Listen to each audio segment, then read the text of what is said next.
much of the last 30 years, the global system operated in a fairly clear way. After the Cold War ended in 1991, the United States became the dominant power shaping international rules. It had the largest military, the strongest economy, and enormous influence over institutions like the United Nations, the World Bank, and the International Monetary Fund.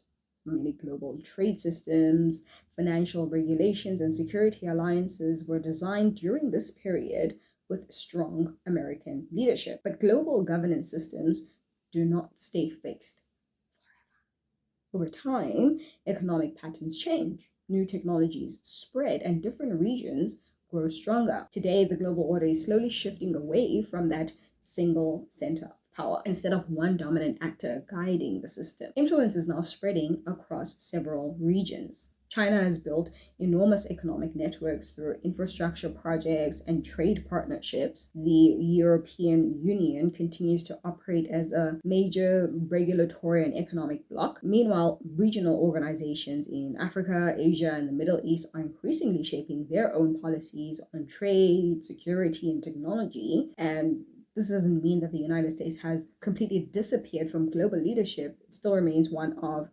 the powerful countries in the world, but the system itself is becoming more fragmented. Instead of one pole directing global governance, there are now multiple centers of decision making. When we look at the world through a systems lens, this shift becomes clearer. Global governance is not simply about speeches by leaders. It is about the financial systems, the trade routes, digital infrastructure, and institutions that organize how countries cooperate and compete with each other. Okay, so economic patterns are often the first signal that global power structures are changing. Over the past 2 decades, trade networks have expanded far beyond the traditional Western economic core. Countries in Asia have developed massive manufacturing capacity, while African economies are becoming increasingly important suppliers of critical minerals, energy resources, and agricultural products. This redistribution of economic activity changes how global governance works because economic power shapes political influence. One clear example is the expansion of economic alliances that operate outside traditional Western-led frameworks. In 2024 and 2025, the BRICS group, originally consisting of Brazil, Russia, India, China, and South Africa, expanded to include new members such as Saudi Arabia, Egypt, and the United Arab Emirates. This expansion signaled that several large economies want greater influence over global financial and trade systems.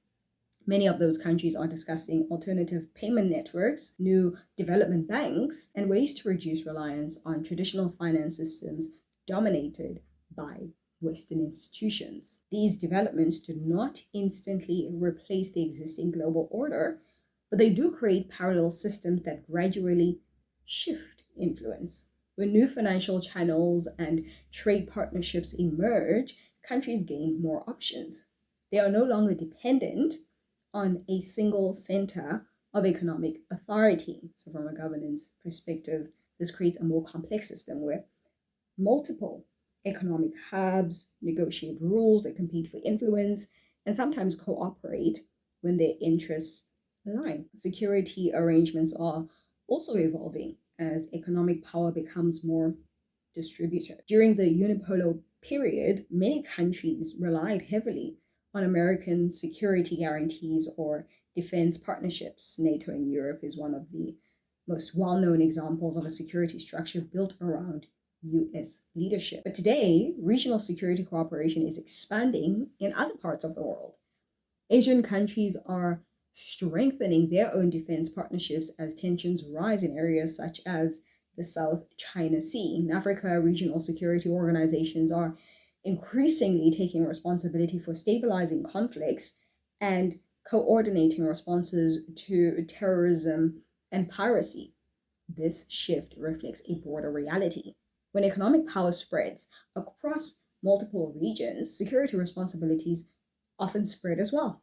One current example comes from the growing debate around global maritime security. Major shipping routes through the Red Sea and the Indian Ocean have faced disruptions in recent years due to regional conflicts and attacks on commercial vessels. Instead of relying only on a single global power to secure these routes, multiple countries have become involved in patrols and escort missions and diplomatic negotiations to keep trade flowing. This illustrates how the global system is becoming more networked rather than centrally controlled.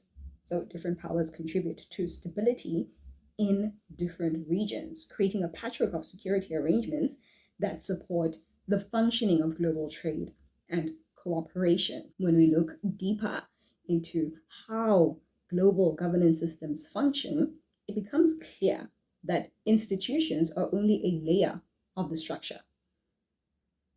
Underneath them sits financial networks, technological infrastructure, and logistical systems that move goods and money and information across borders. These systems were largely built during the late 20th century when Western economies dominated global finance and trade. Payment systems like SWIFT, shipping insurance networks based in London, and global trade markets centered in New York became the backbone of international economic activity. For decades, participation in these systems meant accepting rules that were heavily influenced by the United States and its allies. But as new economic centers grow, countries are exploring ways to reduce their dependence on those original systems. China has developed alternative payments platforms and cross-border digital currency experiments. Regional development banks are financing infrastructure without always relying on traditional Western lenders. And at the same time, digital technology is allowing new trade platforms and financial channels to emerge. This does not mean the existing system disappears overnight. The global economy is deeply interconnected, and many countries still rely on these institutions for stability. However, the emergence of parallel systems changes how power is now distributed. When countries have multiple ways to trade or to borrow or to settle payments, the influence of any single center becomes weaker. From a governance perspective, this is what fragmentation looks like. The global order is no longer managed through one tightly controlled network, but through several overlapping systems that interact with each other. This shift is particularly important for developing regions that historically had limited influence over global economic rules. Africa is a good example of how awareness of strategic leverage is growing. The continent holds large reserves of minerals that are essential for modern technologies, including cobalt, lithium, platinum, and rare earth elements using batteries and renewable energy systems. As the global economy moves toward electric vehicles and digital infrastructure, these resources have become increasingly valuable.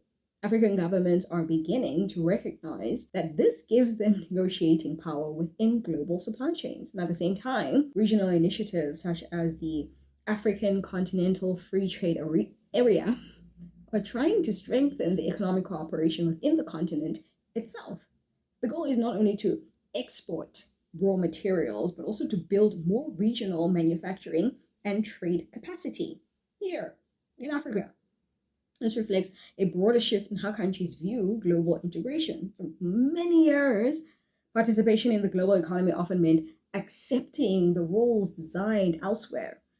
Now governments are exploring ways to shape those rules more actively. Clear illustration of this changing landscape can be seen in debates around infrastructure financing and technology partnerships. African countries are increasingly able to negotiate with multiple partners, including China, European institutions, Gulf investment funds, and Western development agencies. So this creates a competitive environment where external powers must offer better terms if they want access to markets or resources. The system becomes less hierarchical and more negotiated. All of these developments point to a global governance structure that is becoming more distributed. Instead of a single center directing security, trade, and finance, the world now operates through a network of regional poles that influence different parts of the system. The United States remains relatively powerful, but it is no longer the only actor capable of shaping outcomes across the entire international system. China's economic scale, Europe's regulatory power, and the growing coordination among countries in Asia, Africa, and the Middle East are creating a more complex structure of influence. For global cooperation, this creates both challenges and opportunities. On one hand, fragmented power can make it harder to reach global agreements because more actors must agree on common rules. This is one reason institutions like the United Nations often struggle to produce unified responses to international crises. And on the other hand, a more distributed system also means that different regions can experiment with solutions that reflect their own priorities. Trade agreements, security arrangements, and financial initiatives can develop at regional levels rather than always waiting for global consensus. So, from a systems perspective, the key issue is not simply which country is the strongest. The deeper question concerns how institutional design, economic infrastructure, and technological networks redistribute influence over time. As the global order continues to evolve, authority gradually shifts towards the actors who control critical resources, financial channels, and strategic partnerships within this expanding network of regional power centers.